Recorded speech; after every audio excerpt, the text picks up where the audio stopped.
आणि त्याच्यातनं आम्ही भुवनेश्वरी आमच्या राजमानेतांना उमेदवारी दिलेली माझी सगळ्या कार्यकर्त्यांना विनंती आहे, माझ्या राष्ट्रवादीच्या दोन्ही राष्ट्रवादीच्या मान्यवरांना विनंती आहे, आमच्या सहकारी आमचे मित्र जानकर साहेबांच्या राष्ट्रपतीच्या कार्यकर्त्यांना विनंती आहे, बाबांनो हे उमेदवार ठरवत असताना कदाचित त्याच्यापेक्षा तो रिस्कोर असणाऱ्या उमेदवारांना थांबावं लागलं असेल, कारण जागा 21च होत्या आणि त्याच्यामुळं जर तुमच्यात रुसवे फुगवे असतील, त्याच्यामध्ये काही व्यक्तिगत मतभेद असतील आणि गटतट असतील तर कृपा करा, आपल्या शहराचा सर्वांगीण विकास करायचा असेल तर ते डोक्यातनं काढा, तर आपल्याला उद्याच्या 5 वर्षाच्या काळामध्ये या सगळ्या गोष्टी करता येऊ शकतील. आणि म्हणून आम्ही श्री सिद्धनाथ नागरिक आघाडीच्या वतीनं ज्या उमेदवार राजेमाने भुवनेश्वरी ते सिंह दिलेले आहेत त्यांना निवडून आणण्याच्या करता आपण सगळ्यांनी त्यांना आशीर्वाद द्या, आपण सगळ्यांनी त्यांना भरभक्कम पाठिंबा द्या.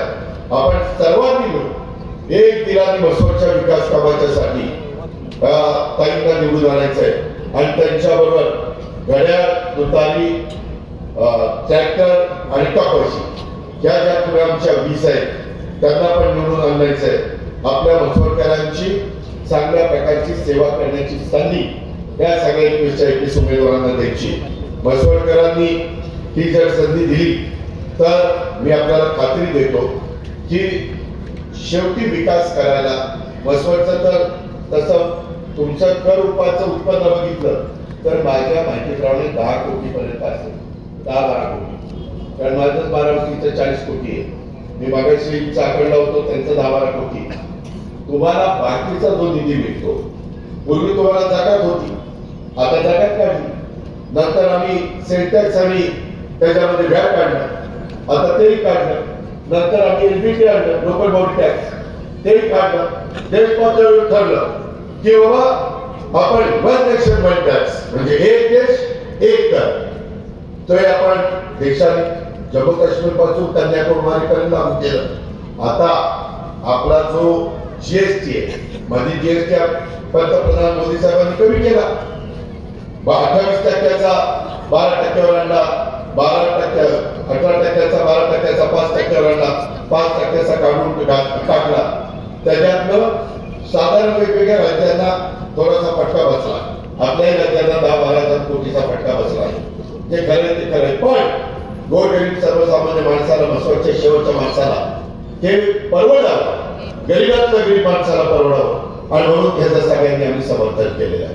मला आपल्याला सांगायचंय की आता जेवढा देशात जीएसटी गोळा होतो त्याच्या 16 ते 17% जीएसटी एकट्या शिवशाहू फुले आंबेडकरांच्या महाराष्ट्रात गोळा होतो. त्याच्यातले निम्मे पैसे केंद्राला जातात, निम्मे पैसे आपल्याला राहतात आणि मग ते पैसे बजेटमध्ये दाखवून आम्ही वेगवेगळ्या महानगरपालिका, नगरपालिका, नगरपंचायती, नगर परिषदा त्याला पैसे त्या ठिकाणी देत असतो. माझी तुम्हाला विनंती आहे की तो निधी आला तरच आपल्याला किंवा आमच्या भुवनेश्वरताईंना आणि त्यांच्या सगळ्या टीमला हे काम करता येणार आहे. आम्ही आहोत का? मी स्वतः सांगतो, अजून आमचं सरकार 5 वर्षाच्या करत आहे, त्याचं 1 वर्ष गेलं, 4 वर्ष आम्ही आहोत. त्याचा विचार तुम्ही करा आणि आम्ही करून दाखवलेलं. मित्रांनो, मान आघाडी केलेली आहे श्री सिद्धनाथ नागरिक आघाडी, त्या आघाडीच्या बाबतीमध्ये आपण आमच्या ताईंना, राजेमाने ताईंनी, भुवनेश्वरी केसीआर राजेमाने यांना प्रचंड मतांनी निवडून द्यावं. तुम्ही जर पाहायचे आमच्या दोन्ही राष्ट्रवादीचे हे आम्ही उभे केलेले आहेत आणि त्यांचं घड्याळ, कपाशी, तुतारी आणि ट्रॅक्टर अशा लक्षात राहणाऱ्या पुन्हा आपल्याला सगळ्यांना दिलेले आहेत. माझी तुम्हाला हात जोडून विनंती आहे की एकंदरीतच आम्ही लोक केंद्राचा पण निधी आणायला कुठं कमी पडणार नाही, कारण तिथं आम्ही एनडीए सरकारमध्ये, त्याचबरोबर राज्यात मी महायुतीच्या सरकारमध्ये, तिथं पण मी कुठली अडचण येऊन देणार नाही. एकंदरीतच कोणतंही संकट असो, पूर, दुष्काळ, अतिवृष्टी किंवा आर्थिक अडचणी, त्या काळामध्ये आम्ही सगळेजण जनतेच्या अडचणीत बाहेर काढण्याच्या करता धावून जात असतो, त्यांच्या पाठीशी उभं राहत असतो. सर्वसामान्यांची दुःख ही आमची ओळखून ते दूर करण्याच्यासाठी आम्ही सगळेजण आमची आघाडी प्रामाणिकपणे निर्मितीनं आणि जबाबदारीनं काम करत असते. आता त्यांच्यावर महत्वाची जबाबदारी आपण टाकली पाहिजे, कारण या देशाचा, या राज्याचा विकास जर महत्वाचा असला तर तो शिवशाहू फुले आंबेडकर हा जसा देशाच्या लोकशाहीचा आत्मा आहे, तसाच हा आमच्या आघाडीचा पण उभे केलेला आत्मा आहे. आत्म्याशिवाय कोणी जिवंत राहू शकत नाही. त्यामुळं शिवशाहू फुले आंबेडकरांची विचारधारा घेऊनच आम्ही पुढे चाललेलो आहे, ती आम्ही कदापि सोडणार नाही. हे आजच्या प्रचार सभेच्या निमित्तानं देखील मी आपल्या सगळ्यांच्या समोर जाहीर करू इच्छितो. आणि मसवड शहराच्या साठी जर तुम्ही दमदाटी करतील, काही जण सांगतात की दादा इथं दमदाटी होते. मसवडकरांनो, माझ्याकडे प्रभाकर देशमुख, माझ्याकडे प्रांत होते, माझ्याकडे कलेक्टर होते, राज्यामध्ये सचिव होते, अनेक महत्वाची पदं भूषवली. त्यांना विचारा कधी बारामती तर अनेक वर्ष गावचा सत्ता पण आमच्या ताब्यात आहे, तालुक्याची पण आहे, जिल्ह्याची पण आहे, राज्याची पण आहे. पवारसाहेब 10 वर्ष कृषी मंत्री असताना देशाची पण होती. गल्लीपासून दिल्लीपर्यंत सगळ्या ठिकाणी आम्ही होतो, परंतु कधी आम्ही सत्तेची मस्ती दाखवली नाही.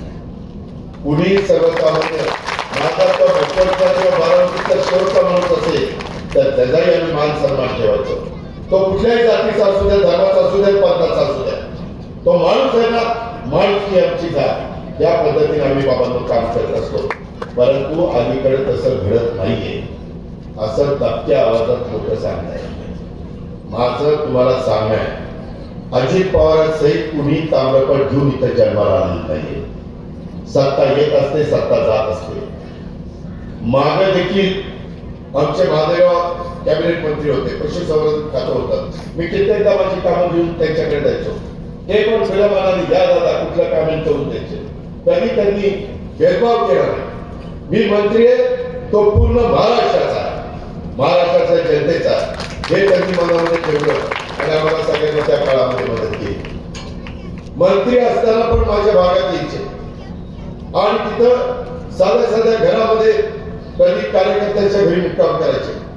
सकाळी उठल्यावर तिथंच बाहेर रांगोळ करायची, तिथंच सगळं उठून पुन्हा कामाला लागायचे. एकदम तळागाळामध्ये काम करणारा हा आपला सहकारी. अशीच माणसं असावी लागतात. तर जनतेला वाटतं की हा माझ्या घरातला माणूस आहे, हा माझ्या जवळचा माणूस आहे. आणि तशाच पद्धतीनं बारामतीमध्ये आम्ही कधी हे डोक्यामध्ये आणलं नाही. सगळ्यांना, विरोधक असो कुणी असो, बाळासाहेब सोळसकर इथे त्यांचे पाहुणे माझ्या पांढऱ्यामध्ये, त्यांना विचारा. काकडे देशमुख आमच्या 3 पिढ्या आम्ही एकमेकाच्या विरोधात होतो, पण आज देखील काकडे मंडळीची पण कामं करतो. निवृत्त मध्ये किती कामं केली सतीश काकांनाच तुम्ही जाऊन विचारा. ही आमच्या कामाची पद्धत आहे. म्हणून मसवडकरांनो, आजची रात्र महत्वाची आहे. काही दमदाटीला कोणाला घाबरू नका. ज्या गावच्या बोली असतात त्याच गावच्या बाबळे असतात. आलेला चांगली करण्याची ताकद आपल्यात पण आहे, परंतु आपण कायदा हातात घेत नाही. आपण त्या ठिकाणी घटना आणि संविधान यांनी जो आदर्श तुमच्या माझ्या पुढे निर्माण केलेला आहे, त्या आदर्शाच्या बाहेर आपण जात नाही. या पद्धतीची भूमिका आमची श्री सिद्धनाथ नागरी आघाडीची आहे आणि त्याकरता माझी आपल्याला कळकळीची विनंती आहे. तुम्ही जर माझ्या आव्हानाला प्रतिसाद दिला तर उद्याच्या आपल्या परिसराच्या सर्वांगीण विकासाच्या करता मी देखील माझं जेवढी काही ताकद असेल, जेवढं काही माझा त्या ठिकाणी तुमचे विकास करता येईल तो करण्याच्या करता मी असेल, आमचे माधवराव जानकर असतील, आमचे उत्तमराव जानकर असतील, आमचे प्रभाकर देशमुख असतील, आमचे अर्जुन अनिल देसाई असतील, आमचे अभयसिंह जगताप असतील, आमचे सगळेच बसलेले माझे जीवाभावाचे सगळे पृथ्वीराज राजेमाने असतील, सगळेच, मी तुमचं नाव घ्यायचं राहिलं, पण सगळे म्हणजे सहकारी. आम्ही कधी जातीपातीचं नात्यागोत्याचं राजकारण केलं नाही. सगळा समाज हीच आमची जात, शेतकरी हीच आमची जात. आमचा शेतकरी ताट पाण्याने जगला पाहिजे, ताट पाण्याने राहायला पाहिजे. त्या पद्धतीनं आम्ही पुढे जातोय. मसवडकरांनो, तुम्ही आमच्या भुवनेश्वरीताई राजमाने आणि त्यांच्याबरोबर असणाऱ्या 20च्या 20 उमेदवारांना आपण आपले आशीर्वाद द्या, आपला बहुमोल असं पवित्र असं मत द्या आणि ह्या 21 तरुणांना 5 वर्षाची आपल्या सगळ्यांचे प्रतिनिधित्व करण्याची संधी द्या.